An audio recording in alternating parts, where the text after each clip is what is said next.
आज हम एक बहुत ही खास और डीप विश्लेषण करने वाले हैं अश्वनी गुजराल की इस लेजेंडरी ट्रेडिंग वर्कशॉप पर। देखिए, एक प्रोफेशनल ट्रेडर बनना सिर्फ चार्ट्स देखना नहीं है। मार्केट साइकोलॉजी से लेकर लॉन्ग टर्म वेल्थ बिल्डिंग तक ये पूरा का पूरा सफर कैसा होता है, इसके सारे राज आज हम खोलेंगे। तो चलिए, बिना वक्त जाया किए सीधे शुरू करते हैं। स्क्रीन पर आप जो एजेंडा देख रहे हैं ना, इसे समझ लीजिए, ये एक पिरामिड ऑफ ट्रेडिंग सक्सेस है। हम बिल्कुल फाउंडेशन से शुरू करेंगे, यानी एक ट्रेडर के माइंडसेट से, और वहां से मनी मैनेजमेंट, बिजनेस प्लान और ट्रेंड चार्टिंग से होते हुए सीधा एडवांस्ड इन्वेस्टिंग स्ट्रैटेजीज तक जाएंगे, स्टेप बाय स्टेप। तो चलिए, इस पिरामिड का सबसे पहला और सबसे जरूरी हिस्सा देखते हैं, the mindset of a trader. क्योंकि सच कहूं तो सारी गेम वहीं से शुरू होती है। अक्सर नए ट्रेडर्स को लगता है कि मार्केट से पैसा बनाने के लिए ना कोई जादुई टेक्निकल फॉर्मूला चाहिए, कोई सीक्रेट मेथड मिल जाए बस। लेकिन जरा इस सवाल पर गौर कीजिए, क्या वाकई आपका ट्रेडिंग मेथड आपकी साइकोलॉजी से ज्यादा बड़ा है? असलियत में प्रोफेशनल मार्केट बिल्कुल किसी हाई स्टेक्स स्पोर्ट की तरह है। जवाब आपके सामने है। साइकोलॉजी किसी भी मेथड से कहीं ज्यादा जरूरी है। देखिए, एक नॉविस या नया ट्रेडर हमेशा डर में जीता है। फोमो यानी ट्रेड छूटने का डर, या फिर हमेशा सही साबित होने की जिद। पर एक एक्सपर्ट, वो मेंटली बहुत स्ट्रांग होता है। वो बिल्कुल एक एंटरप्रेन्योर की तरह बिजनेस करता है। अगर कोई ट्रेड गलत पड़ गया तो बिना किसी इमोशन के उस नुकसान को वहीं काट देता है और आगे बढ़ जाता है।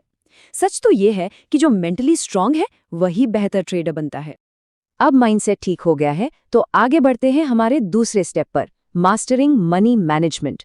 चार्ट्स देखने से पहले अपनी पूंजी को सेफ रखना सीखना ही सबसे बड़ा काम है। मार्केट में सर्वाइव करने का सबसे बड़ा रूल, प्रोफेशनल ट्रेडर्स अपने अकाउंट को पूरी तरह बर्बाद होने से कैसे बचाते हैं? सिंपल, वो अपनी टोटल लिक्विड कैश का सिर्फ 1%, जी हाँ, सिर्फ 1% किसी एक ट्रेड पर रिस्क करते हैं। यही एक अकेली आदत उन्हें इस गेम में हमेशा जिंदा रखती है। जरा इस मैथ के मैजिक को देखिए। सोचिए, अगर आपकी एक्यूरेसी सिर्फ 50% है, यानी आप आधी बार ही सही होते हैं, तब भी आप भारी मुनाफा कमा सकते हैं। कैसे? शर्त सिर्फ इतनी है कि जब आप जीते तो आपका मुनाफा आपके नुकसान से दुगना होना चाहिए। अगर नुकसान 20 पॉइंट का ले रहे हैं तो प्रॉफिट 40 पॉइंट का लीजिए। यही सिंपल सा रिस्क रिवॉर्ड फॉर्मूला एंड में आपके नेट प्रॉफिट को सीधा करोड़ों में ले जा सकता है। अमेजिंग है ना? अब जब मैथ और साइकोलॉजी दोनों क्लियर हो चुके हैं, तो आते हैं तीसरे पड़ाव पर, बिल्डिंग अ बिजनेस प्लान। बिना स्ट्रिक्ट रूल्स के इस मार्केट में उतरना एक बहुत बड़ी बेवकूफ़ी है। तो एक और बहुत जरूरी सवाल, जब एक प्रोफेशनल ट्रेडर ट्रेड एग्जीक्यूट करता है तो उसके लिए सबसे ज्यादा अहमियत किस चीज की होती है? इन 3 एस्पेक्ट्स में उसका प्रायोरिटी का ऑर्डर क्या होना चाहिए? देखिए, नए ट्रेडर्स अक्सर एक परफेक्ट एंट्री ढूंढने के चक्कर में पागल रहते हैं। उन्हें लगता है एंट्री ही सब कुछ है, पर एक एक्सपर्ट जानता है कि एंट्री तो सबसे आखिर में आती है। सबसे पहले आता है रिस्क मैनेजमेंट, यानी कैपिटल बचाना। दूसरे नंबर पर आता है ट्रेड मैनेजमेंट, यानी ट्रेड लेने के बाद उसे कैसे हैंडल करना है। और तीसरे नंबर पर आती है आपकी एंट्री। अपने कैपिटल की सुरक्षा ही हर हाल में आपका मेन लक्ष्य होना चाहिए। चलिए, अब इस बिजनेस के थोड़े विजुअल साइड पर आते हैं। Section 4, charting trends and triggers. अब हम चार्ट्स और मूविंग एवरेजेस के जरिए उन टैक्टिकल एंट्रीज की बात करेंगे। ट्रेडर्स हवा में बाय या सेल नहीं करते, वो हाई प्रोबेबिलिटी लोकेशंस पर बनने वाले खास कैंडलस्टिक शेप्स का वेट करते हैं, जैसे ये बिग बार्स और पिन बार्स।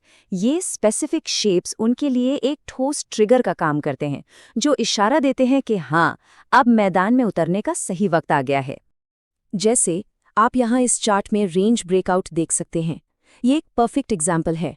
जब किसी एसेट का ट्रेंड डिसाइसिव तरीके से बदल रहा हो और मूविंग एवरेजेस का क्रॉसओवर उस नए ट्रेंड को कंफर्म कर दे, तो ये एक प्राइम प्रीकंडीशन बन जाता है सही टाइम पर ट्रेड में एंटर करने का।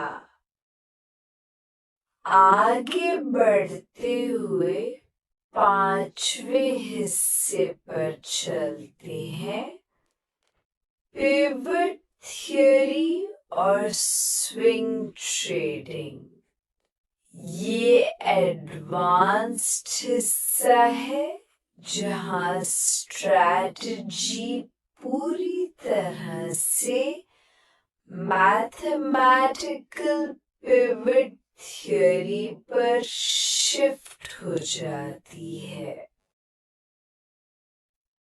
पिवट पॉइंट सुनने में बड़ा टेक्निकल लगता है, पर इसका फॉर्मूला बेहद सिंपल है।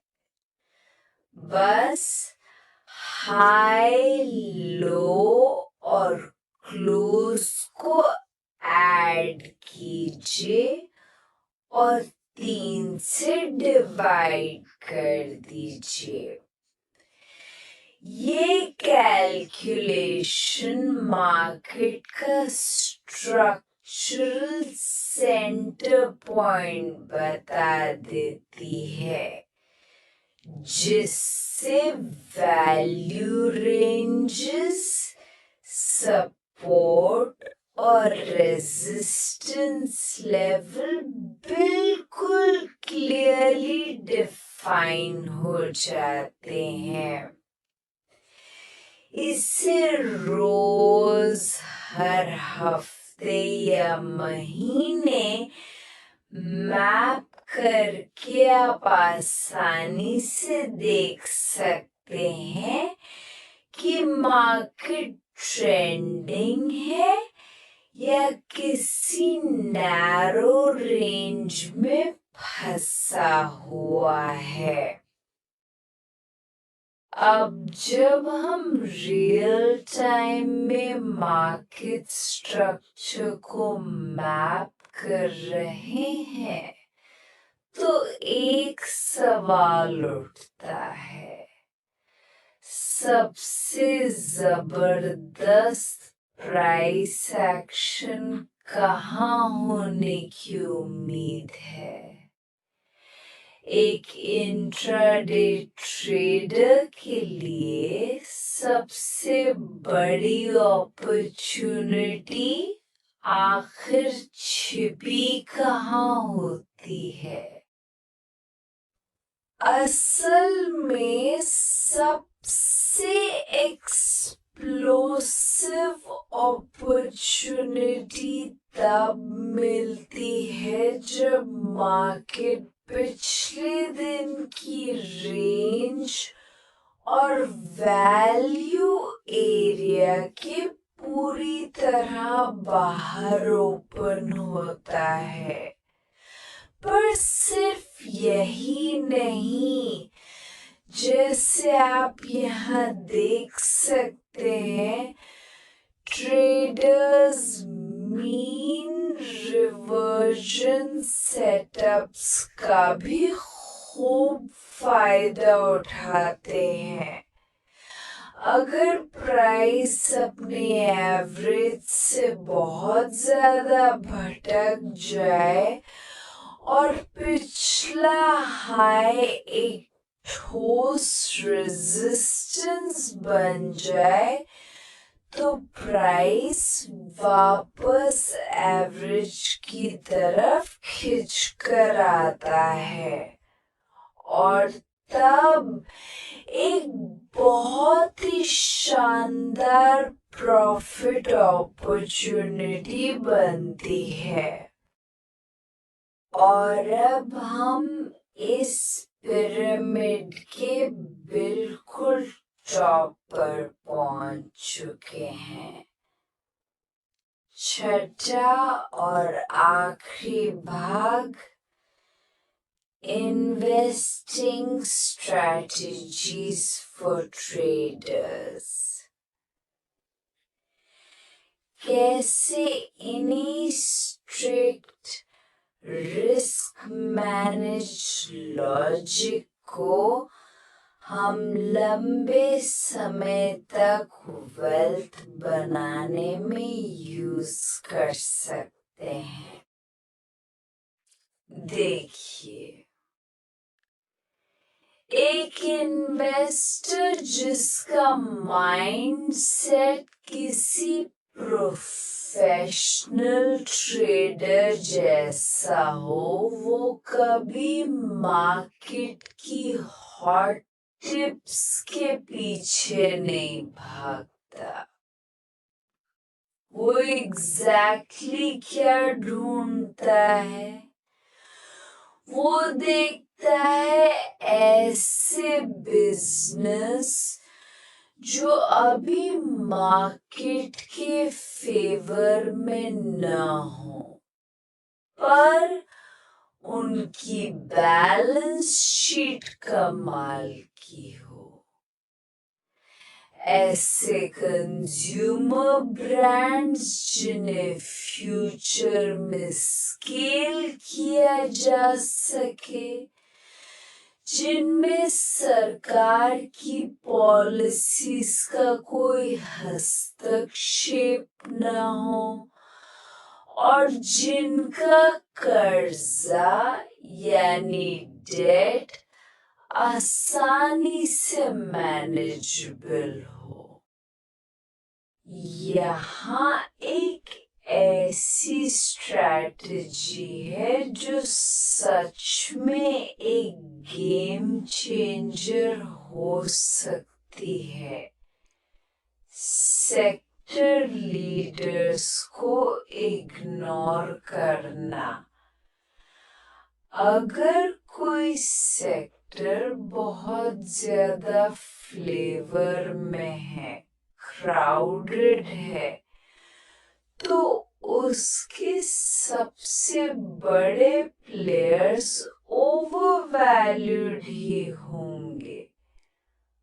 उसके बजाय उसी इंडस्ट्री के नंबर 3 या नंबर 4 प्लेयर पर फोकस कीजिए।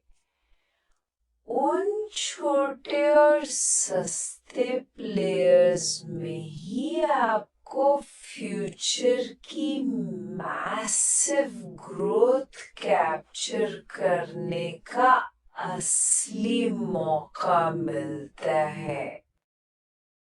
तो अब जब हम इस पूरे विश्लेषण के आखिरी पड़ाव पर हैं, तो एक आखिरी और सबसे खास सवाल हमारे सामने है।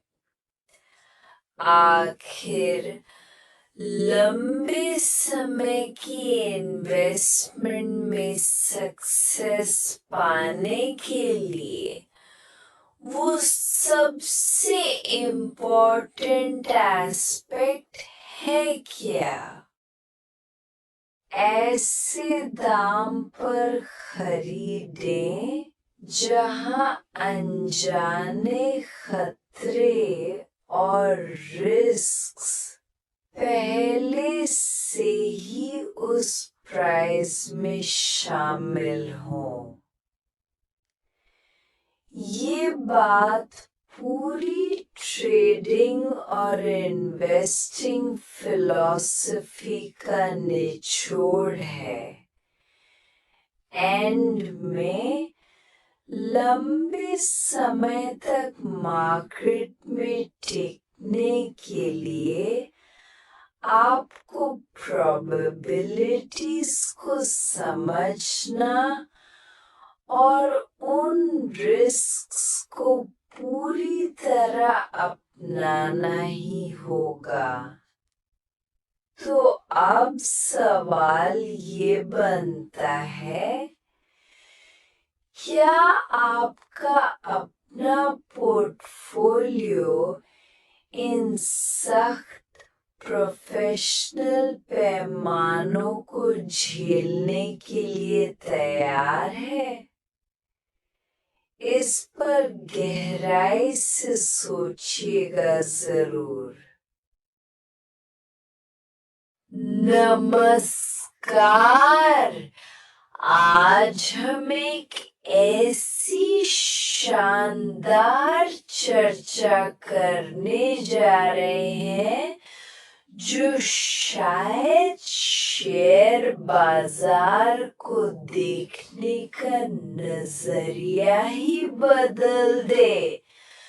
हम बाजार के मशहूर एक्सपर्ट अश्वनी गुजराल की वर्कशॉप से ली गई सामग्री का विश्लेषण कर रहे हैं, जिसे ट्रेडिंग का पिरामिड कहा जाता है। अगर बाजार के असली रहस्यों को समझना है और एक स्पष्ट दिशा चाहिए, तो आज की ये जानकारी बहुत ही कमाल की साबित होने वाली है। तो चलिए सीधे गहराई में उतरते हैं और शुरुआत करते हैं पहले सवाल से। ये सवाल इस आम धारणा को पूरी तरह चुनौती देता है कि बाजार में सफल होने के लिए महज चार्ट पढ़ने का कोई जादुई तरीका ढूंढना ही सब कुछ है। जरा सोचिए, ट्रेडिंग में असल में क्या ज्यादा मायने रखता है? काम करने का बेहतरीन तरीका या फिर एक ट्रेडर का मनोविज्ञान? और इसका स्पष्ट जवाब है मनोविज्ञान। यही जीतने और हारने वाले ट्रेडर के बीच का असली अंतर है।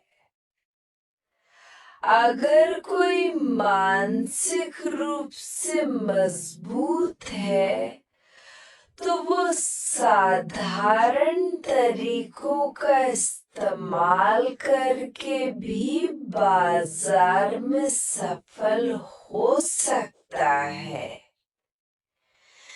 लेकिन एक बेहतरीन से बेहतरीन तरीका भी किसी कमजोर मानसिकता वाले इंसान को बाजार में टिके रहने में मदद नहीं कर सकता।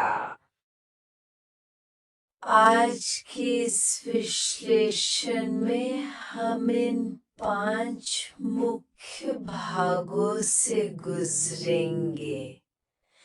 हम एक ट्रेडर की मानसिकता से शुरुआत करेंगे, फिर जोखिम का गणित समझेंगे, ट्रेडिंग के व्यापार को देखेंगे, चार्ट पढ़ना सीखेंगे और अंत में ट्रेड इवेंट्स की पहचान करना जानेंगे। यह एक तरह से ट्रेडिंग का पूरा बिजनेस प्लान है। तो चलिए भाग 1, एक ट्रेडर की मानसिकता। ट्रेडिंग को महज एक साधारण काम की तरह नहीं, बल्कि प्रतिस्पर्धी खेल या कॉम्पिटिटिव स्पोर्ट की तरह देखना चाहिए, जहां अंततः जीत उसी की होती है जो मानसिक रूप से सबसे ज्यादा मजबूत होता है। बाजार में उतरते ही कई तरह के डरों का सामना करना पड़ता है, जैसे हमेशा सही साबित होने की जिद, कोई अच्छा मौका हाथ से निकल जाने का डर, जिसे फोमो भी कहते हैं, पैसे खोने का डर, और सबसे बड़ा डर कि कहीं मुनाफे वाला ट्रेड अचानक नुकसान में न बदल जाए। सच तो ये है कि ये डर ही इंसान को संभावनाओं या प्रोबेबिलिटीज के आधार पर सोचने से रोकते हैं, और इसीलिए कहा जाता है कि एक बेहतर इंसान आम तौर पर एक बेहतर ट्रेडर होता है। ये विचार बहुत गहरा है। एक ट्रेडर असल में एक उद्यमी, एक एंटरप्रेन्योर की तरह होता है। उसे पता होना चाहिए कि बिना किसी ईगो के खराब सौदों को तुरंत कैसे काटना है और आगे कैसे बढ़ना है। अतीत की गलतियों को भुलाकर आगे बढ़ना ही एक मजबूत ट्रेडर की निशानी है। अब आते हैं भाग 2 पर, जोखिम का गणित। सिर्फ सही मानसिकता होना ही काफी नहीं है। जोखिम प्रबंधन यानी रिस्क मैनेजमेंट के पीछे का सटीक गणित समझना भी उतना ही जरूरी है। जरा इस गणित पर गौर कीजिए, जो 100 ट्रेडों के एक सैंपल पर आधारित है। मान लेते हैं 50 ट्रेड मुनाफे वाले रहे और 50 नुकसान वाले। सफलता दर सिर्फ 50% है, लेकिन अगर जीतने वाले सौदों में 40 पॉइंट कमाए जाएं और हारने वाले सौदों में केवल 20 पॉइंट का जोखिम लिया जाए, साथ ही जीतने पर बड़ी पोजीशन रखी जाए, तो कुल मुनाफा 1,60,00,000 होगा और नुकसान सिर्फ 40 लाख। कुल मिलाकर फिर भी 1,20,00,000 का भारी शुद्ध मुनाफा। यही जोखिम प्रबंधन का असली रूप है। ये स्लाइड बहुत ही शानदार तरीके से दर्शाती है कि खुद अश्वनी गुजराल के आंकड़े कैसे काम करते हैं। उनकी सफलता दर 58% है, लेकिन जो चीज असल में उन्हें इतना ज्यादा मुनाफा देती है, वो ये है कि उनके बाकी बचे 42% नुकसान वाले ट्रेडों में से आधे ट्रेड वो ब्रेक इवन यानी न नफा न नुकसान पर ही बंद कर देते हैं। इस तरह उनका वास्तविक नुकसान केवल 21% ट्रेडों में ही होता है।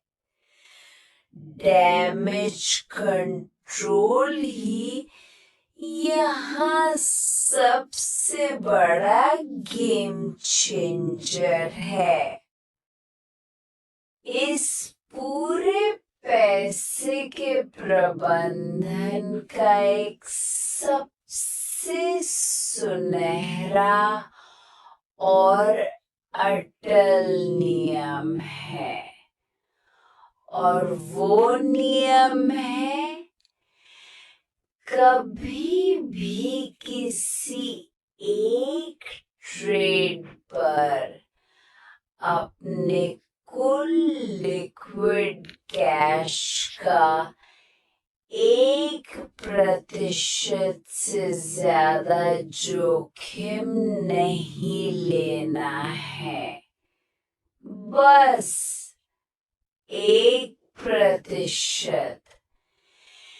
यही वो सूत्र है जो बाजार में लंबे समय तक टिके रहने की गारंटी देता है। आगे बढ़ते हैं भाग 3 की तरफ। ट्रेडिंग का व्यापार। मानसिकता और गणित को समझने के बाद अब ये देखना है कि इसे एक औपचारिक ट्रेडिंग प्लान में कैसे ढाला जाता है। वर्कशॉप से लिया गया ये दूसरा सवाल सीधे अंतर्ज्ञान का परीक्षण करता है। जब भी कोई ट्रेड किया जाता है, तो इनमें से सबसे ज्यादा मायने क्या रखता है? क्या वो एंट्री का समय है, या ट्रेड का प्रबंधन, या फिर जोखिम का प्रबंधन। और ये स्लाइड बहुत ही शानदार तरीके से दर्शाती है कि हमारी आम सोच अक्सर कितनी गलत होती है।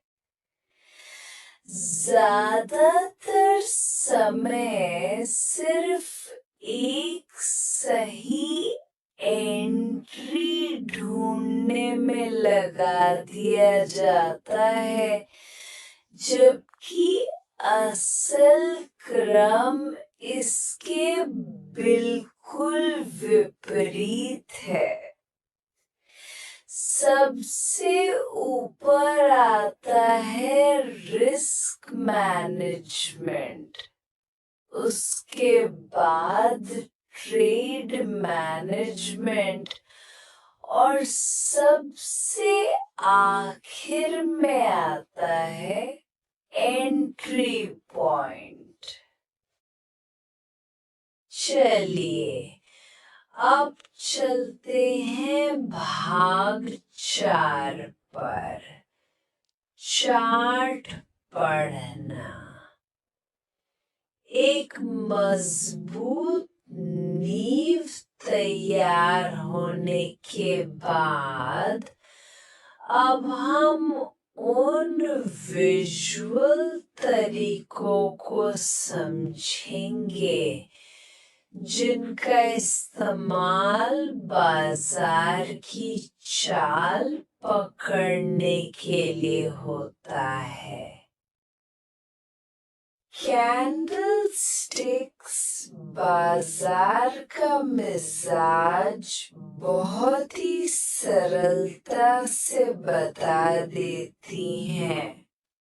यहाँ एक तरफ हरे रंग के बड़े बार या बिग बार देखे जा सकते हैं, जो स्पष्ट रूप से खरीदने के संकेत यानी बाय इवेंट्स हैं, जबकि दूसरी तरफ लाल रंग के पिन बार और लाल बड़े बार हैं, जो पूरी तरह से बेचने के संकेत या सेल इवेंट्स को दर्शाते हैं।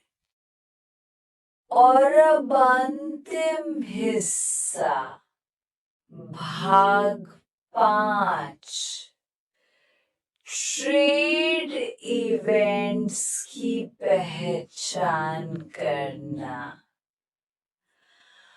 अब तक सीखी गई बातों को सही बाजार स्थितियों में कैसे लागू करें ताकि सही स्टॉक चुने जा सके, ये जानना सबसे अहम है। अब इस स्लाइड के बारे में जो बात सबसे दिलचस्प है वो ये है कि एक बड़ी गिरावट एक बेहतरीन मौका कैसे बन सकती है। इस भारी गिरावट को देखकर अक्सर डर लगता है, लेकिन एक तैयार ट्रेडर जानता है कि यही वो लोकेशन है जहां से बाजार के पलटने की संभावना सबसे अधिक होती है। यह एक अच्छे ट्रेड की पहली पूर्व शर्त है। और उसी बड़ी गिरावट के बाद बाजार की दिशा बदलती है और ट्रेंड में बदलाव देखने को मिलता है। मूविंग एवरेज लाइनों का कटना एक स्पष्ट और कार्रवाई करने योग्य संकेत देता है कि अब बाजार ने अपना रुख पूरी तरह बदल लिया है। एक और बेहद शानदार सेटअप होता है रेंज ब्रेकआउट, जब बाजार लंबे समय तक एक संकीर्ण दायरे में फंसा रहता है और फिर अचानक ऊपर की तरफ उस दायरे को तोड़कर निकलता है, तो ये एक अत्यधिक लाभदायक स्थिति बनाता है। जो ऊर्जा इतने समय से रुकी हुई थी वो अब तेजी से ऊपर की ओर उछाल मारती है। इसके ठीक विपरीत रेंज ब्रेकडाउन चार्ट भी उतना ही महत्वपूर्ण है। जब बाजार अपनी निचली सीमाओं को बनाए रखने में विफल रहता है तो बहुत ही तेजी से गिरावट आती है। यह भी बाजार में एक बड़ा अवसर होता है जब सीमाएं विपरीत दिशा में टूटती हैं। आइए अब तक सीखी गई सभी बातों को एक साथ मिलाते हैं। शुरुआती एंट्री कब लेनी है और मुनाफे वाले ट्रेड में और पोजीशन कहाँ जोड़नी है, इन सटीक बिंदुओं की पहचान करना ही सफल व्यापार का एकदम व्यावहारिक कार्यान्वयन है। यही वो जगह है जहाँ सारा ज्ञान एक्शन में बदलता है। तो इस पूरी चर्चा के अंत में एक बहुत ही गहरा सवाल खड़ा होता है, क्या बाजार में काम करने वाले सच में एक उचित जोखिम प्रबंधित व्यापार चला रहे हैं या वे केवल चार्ट के पैटर्न्स को देखकर जुआ खेल रहे हैं? सफलता की असली नींव मनोविज्ञान, जोखिम प्रबंधन और अनुशासन में ही टिकी है। उम्मीद है कि इस विश्लेषण से इस पूरी प्रक्रिया को बिल्कुल नए नजरिए से देखने में मदद मिली होगी।